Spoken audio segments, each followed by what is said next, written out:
Before I start, just let me give you one or two incidents from Vivekananda's life to show how stress, anxiety, all these can be overcome. And there were a number of people who used to come to Vivekananda who had such problems. And what were the pointers which he gave? You might have, those of you who have read something of his life, you might know the name of Madam Emma Carve. Yes, she was a famous opera singer in Swamiji's time.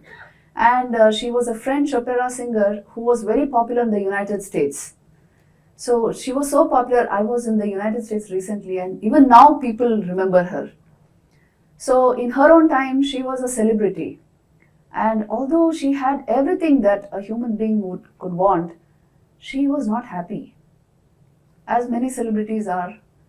And she was depressed, and she had all the fame and fortune that a young person could have at that time. But she was over anxious. She was not an easy person to live with, actually. She had strong likes and dislikes, a very willful mind. And to top it all, so she would not get along well with people. And she had lost her daughter. So all this put together, and she went into a deep state of depression. And 4 times she tried to commit suicide, but failed. So that was another depression for her. And then she heard of Vivekananda, and she came to meet him. Now, as soon as she entered Vivekananda's room, Vivekananda was sitting there. He was a voracious reader, so something was in his hand, but he saw a very disturbing presence. And he looked up, and she was standing there, and he said, "My child, you carry such a disturbing atmosphere around you. Why should this be? Become calm, it is important." And then he said, "Learn to forgive. Learn to forgive, learn to take your life into your hands. Become happy and gay again. Make peace with your mind, and everything will be all right. Life is to be celebrated. Why should we go into negativities and depression? And many of these problems which are created by our minds, you see, the external factor is secondary many times. Our reaction, our response is primary. And that can be very explosive sometimes.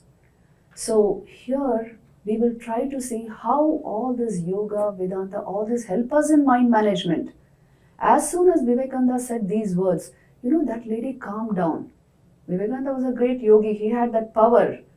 That lady calmed down. Later on, she writes in her reminiscences, "It is as it were he took away my sorrow from me.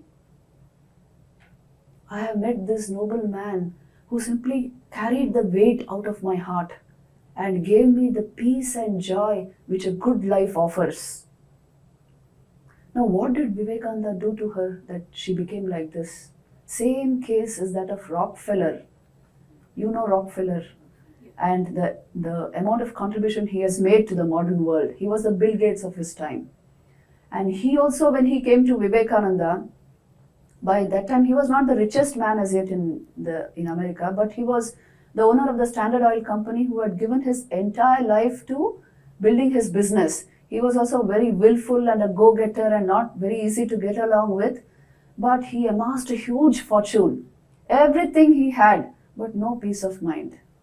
Absolutely restless mind. And he didn't know what to do. He was just searching for solutions. Somebody told him a monk has come and living in this place, you go and meet him. And he said, I don't believe in all that. But still he came because no other solution.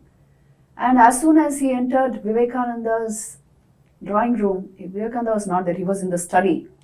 So then he went there further. He just brushed aside the butler. He had his own way, It was quite impulsive. He went inside and Vivekananda was sitting on a chair like this. And he didn't even look up. And Rockefeller came and stood in front of him. And then Rockefeller said, he just wanted to catch his attention.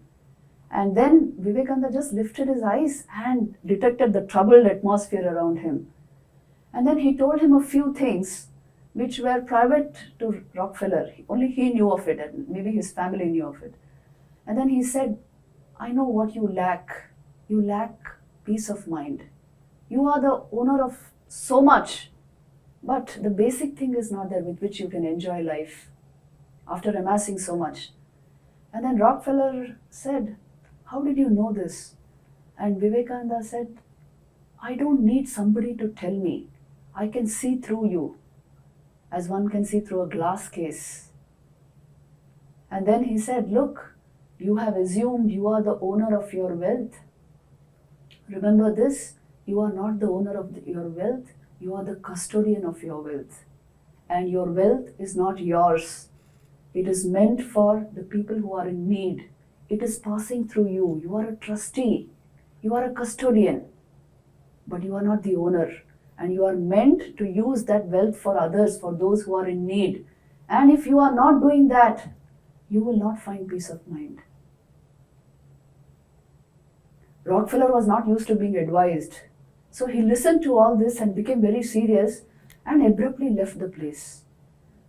After some time, after a few days, he came back with a huge check, and he came to the study of Vivekananda, and he threw a document in front of Vivekananda. Again, Vivekananda didn't lift his eyes, Then when he threw that document in front of him, he lifted up his eyes and he said, oh, you come again?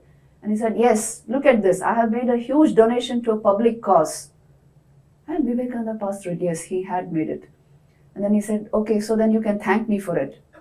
And Vivekananda said, I should thank you. You should thank me. I have brought back your peace of mind. Rockefeller went on to become one of the greatest donors of his life. 550 million in those days, which I don't know will amount to how many dollars today. He donated. He was the Bill Gates of his time. And the last 4 years of his life were completely given to philanthropic work. He stepped out of his business, gave it off to his son, and finally decided to do something to bring cheer and happiness and fullness, a kind of fulfillment into his life. And towards the end of his life, he acknowledged this. Those powerful words of Vivekananda, you are not the owner of your wealth, you are the custodian of your wealth. Your wealth is meant to be used for people who are in need. That saved him, as it were, from his own mind. It is possible for our intelligence to turn against us if we are not trained in mind management. If we do not know certain basic facts about our minds, if we do not know certain basic facts about our life, it is possible for our intelligence to turn against us. No matter how much we are earning, 7-figure salaries, everything you have in life. But the essential thing will not come. If there is no stability of mind, you cannot even enjoy your plate of food. Isn't it? If there is no basic calmness, you cannot enjoy even the little things of life. What to speak of the great joys of life? तो ये हमारे मन में आने के लिए there are certain basic things which we should know. How this mind works. What is it that satisfies it? And how do we create our sanskars? You see, there are people who do not have too much in terms of wealth, in terms of fame, fortune, but they are very happy and contented and givers, as Rockefeller became.